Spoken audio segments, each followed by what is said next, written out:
the media are very excited about the boycott against Ingraham. You can see this on a CNN panel, right? So CNN says that they have a panel, and all of these people agree. How is it even possible that Laura Ingraham has a show? How is it possible that Laura has a show? Well, she has a show because there are a lot of people who want to listen to her. But this is the real goal here, right? The real goal here is knocking Ingraham off the air, just as the real goal was knocking Sean off the air and knocking Rush off the air and knocking all of these various folks off of Fox News. The entire goal of the left here is to pretend that something truly egregious happens, even when nothing truly egregious happens. Now, sometimes something truly egregious has happened. Sometimes there's a multi-million-dollar sexual harassment settlement, for example, against a particular host. And advertisers don't want to associate with that. But that's a genuine move by advertisers. Right here, what we have is an intimidation campaign by left-wing media sources propping up a Parkland survivor for political gain, and then using that kid as a club to wield against their own political opponents. It's really stomach-churning stuff. Here's the CNN panel saying they can't believe Ingraham has a show. They want her deprived of the show, obviously. We so seldom see people acknowledge that they did something wrong. She did. She said that she wished that she hadn't done it. So, Jake, I still don't. I can't believe Laura Ingraham actually has a show. So, like, I'm kind of at a point where I'm there. She apologized. Look, and with free speech in this country also comes consequence. You have the right to say anything you want to say, but it also are consequences to those actions. And so those advertisers are pulling out, and I think rightfully so. And I don't think she'll be back on TV after this pre-planned vacation. Okay, let's be clear about this. She has a pre-planned vacation this week. She will be back on TV because this is not going to stand. Fox News viewers are not going to be cool with Laura Ingraham being ousted over what is, by Twitter standards, a very, very mild tweet. It's not something I would have tweeted. It's not something I think was a good idea. But come on. I mean, you're going to end somebody's TV career over that? Good luck with that. Good luck with that. And again, I think the media is in for a rude awakening because things are going to get really ugly on the other end of this. It's getting, like, for example, I think CNN's beginning to realize this. Let's take a quick example. Let's begin with Joan Walsh. So Joan Walsh is a contributor on CNN, and she says a lot of egregious things on a fairly regular basis. She's featured very often in the Things I Hate segment. So Joan Walsh tweeted out a series of attacks on Kyle Kashuv. And Kyle Kashuv is one of the Parkland survivors, and there are a bunch of people who decided to attack Kashuv on Twitter. Among them was Fred Gutenberg, whose daughter was killed in the attack. Kyle had tweeted out something like, this entire thing has become really politicized and is no longer about saving lives. And Fred Gutenberg, whose daughter died in the attack, he says, no, it's all about saving lives. Well, obviously, Kyle wasn't talking to him. Kyle was talking to David Hogg and the rest of the Parkland survivors who have been on TV routinely pushing gun control. He was saying that the AstroTurf boycott against Laura Ingraham is not about saving lives. It's obviously about political gain. Well, Joan Walsh liked all of these tweets. Right? Joan Walsh liked all of these tweets. And then Kyle Kashuv responded, just so everyone knows, CNN would never take a side. And then he tweeted at Joan Walsh. And Walsh responded by insulting him, saying, good luck handling your stress. So let's use the left standard here for a second. Right? He said, wow, Kyle Kashuv, are you really policing? Are you really policing the likes of a grieving Parkland father who lost his daughter? Good luck handling your stress, Kyle. That's what Joan Walsh tweeted out. Okay, can you imagine if this were reversed for a second? Imagine if I tweeted at David Hogg, good luck handling your stress, David. Okay, the boycotts would be imminent, right? I mean, this would be an attack on him. Well, now you have Joan Walsh, a CNN contributor, who is attacking Kyle Kashuv, and nothing. No boycotts, no nothing. Well, so here are the list of CNN's advertisers. You want to play this game? If people really want to play this game, we can play this game. Right? We can boycott CNN's advertisers. They're there for everyone to see. We can see all of the various advertisers. Okay, their top advertisers in February 2018 were a Tesla, T-Mobile, Geico, Progressive, Humira, Nutrisystem, BMW, NordVPN, AT&T, and GoodRx. Okay, those were their top advertisers. So, should we boycott all of those? I'm not saying we should.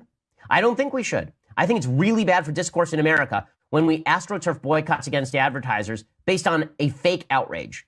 Okay, based on a level of to the crime that is for something Joan Walsh said that's dumb on Twitter. No, I don't. And she hasn't even apologized. He essentially acknowledged that we cannot have a functional media system, a functional media ecosystem, if we're all going to boycott each other's advertisers based on basic political disagreements. David Zerwick, are ad boycotts the right answer here? I'm personally pretty wary of this. I think it's dangerous to see these ad boycott attempts happening more and more often in this country. My view is let's not shut down anyone's right to speak. Let's meet their comments with more speech. Let's try to respond that way. What is your view of these ad boycotts? Well, Brian, that's the point. I don't need the rest of this. But what Stelter says there is exactly right. when Stelter says, listen, if you don't like what Laura Ingraham is saying, you have a very simple solution. Turn off your TV. If you don't like what Brian Stelter is saying, very simple solution. Turn off your TV. You don't like what Joan Walsh is saying? Turn off your TV. Turn off your Twitter. It's really, unfollow her. Block her. Okay, you can do all of these things. In a free country, you as a viewer have the capacity to choose what it is you want to watch.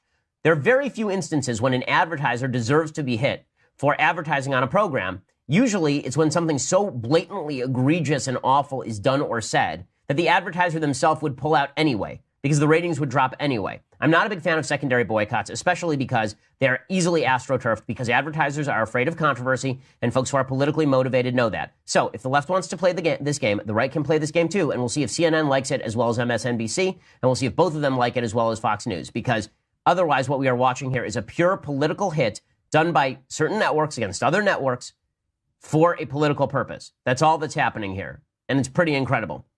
Okay, meanwhile, speaking of pure political hits, there's a lot of weird talk over the weekend about something that happened on Sinclair Broadcasting. So Sinclair Broadcasting has bought up all these local affiliates all over the country. They have like 173 local affiliates all over the country. And some of these affiliates, all of these affiliates had their anchors read the same message. As I say, the media, their agenda is pretty obvious in the left-wing media, and that is to destroy what they perceive as the right-wing media by any means necessary. We've talked about how that's happened via Facebook. We've talked about how that's been happening with regard to this boycott against Laura Ingraham that is being fostered and pushed on by people over at CNN and MSNBC. Well, the latest iteration of this is the push by the left against Sinclair Broadcasting. So Sinclair is a right-wing company. Okay, it's owned by people who are on the right and are Trump supporters. And Sinclair has bought up 173 local affiliates all over the country. And these local affiliates all over the country have local news channels, right? Local news stations. Fine, great. Well, over the last couple of weeks, they have had all of their local news anchors read the same message, right? Speak the same message. So I'm going to play you the message, and then I want to explain to you why the left went nuts over this. Hi, I'm Fox San Antonio's Jessica Headley. And I'm Ryan Wolf. Our greatest responsibility is to serve our Treasure Valley communities, the El Paso, Las Cruces communities, Eastern Iowa communities, Mid-Michigan communities. We are extremely proud of the quality, balanced journalism that CBS 4 News produces. But we are concerned about troubling trend of irresponsible one-sided news stories plaguing our country. The sharing of biased and false news has become all too common on social media. More alarming, some media outlets publish these same fake stories without checking facts first. The sharing of biased and false news has become all too common on social media. More alarming, some media outlets publish. It's a little hard to hear because the way this is cut, it's cut from Deadspin, and the way that it's cut, they are trying to show you how all of these anchors are saying the same thing. And this is supposed to be super nefarious. Ooh, all the anchors saying the same thing. This means that it's a Trumpian plot to take over the media. Ooh, it's Trump. Ah, run, scare, ah. Okay, so here's what they actually say. They say, hi, I'm blank. Our greatest responsibility is to serve our local communities. We are extremely proud of the quality, balanced journalism that this station provides. But we're concerned about the troubling trend of irresponsible, one-sided news stories plaguing our country. The sharing of biased and false news has become all too common on social media. More alarming, some media outlets publish these same fake stories that just aren't true without checking facts first. Unfortunately, some members of the media use their platforms to push their own personal bias and agenda to control exactly what people think. This is extremely dangerous to a democracy. At our station, it's our responsibility to pursue and report the truth. We understand truth is neither politically left nor right. Our commitment to factual reporting is the foundation of our credibility, now more than ever. Okay, so Sinclair had all of their local news anchors say this message, right? Did that sound terrible to you? Was anything in there? Did anything in there say, we support Trump? All news is fake news? Was there anything in there about you shouldn't watch CNN, you shouldn't watch MSNBC because all of it's fake news, you shouldn't get the New York Times? None of that is in there. And now Jimmy Kimmel, of course, the late night pope, as Guy Benson likes to call him, issued this Twitter encyclical. He said, quote, this is extremely dangerous to our democracy. And of course, what he's mocking there is the line in the actual statement by all of these Sinclair Broadcasting hosts that all of this, that bad news is extremely dangerous to a democracy. But the left went nuts over this. It just shows that Sinclair Broadcasting is owned lock, stock, and barrel by Trump. It's now a White House outlet, and they are forcing their anchors to say pro-Trump things. There's only one problem. I just read you the entire message. I just read you the whole thing. Okay, and there is nothing in the message that smacks of Trumpism. Nothing. In fact, if you had Brian Stelter of CNN or Jake Tapper or anyone else, Anderson Cooper at CNN, read that message, people on the right would assume that that message is a slap at Trump and a slap at Fox News. That message has no political orientation whatsoever. But the left is firmly convinced that because Sinclair Broadcasting is a right-wing outlet, that means that what they were doing here was shilling for Trump. And it just goes to show you how confirmation bias can really addle your brain. Because if you look at that message and you say, this is it's Trumpism being ladled down our throats forcibly, there's no way to avoid it, then you're misreading the message and you're attributing views to those anchors that don't exist. Now, listen, there are companies. I know of them. I've worked for some of them. Okay, there are companies that have a particular view on Trump and that require that you mirror that view on Trump. Okay, that's bad. I don't think that's a good thing. I don't think that, like, at Daily Wire, we have a wide disparity of opinion with regard to the president's performance on various and sundry issues. That's the outlet that I run. But, number one, it's our outlet. And number two, that's not what's going on here. I mean, there's no evidence that was happening at Sinclair Broadcasting. Didn't stop the left from going nuts over it anyway, because the left will go nuts over anything that President Trump does.